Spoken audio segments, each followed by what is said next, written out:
Hello everyone, welcome back to the channel. In this video, I'm going to walk you through an easy guide on how to find Chase bank statement online. So get started with the guide on how you can easily find your Chase bank statement.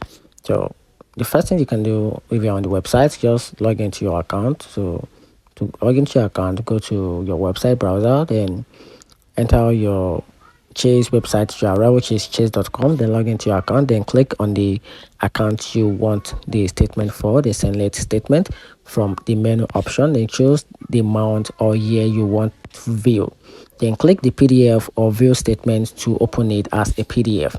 Then if you're on a mobile app, so open the mobile app, then log into your account, then tap the account you want, then scroll down and tap statement or document, then select the statements you need by date, then tap view PDF or download.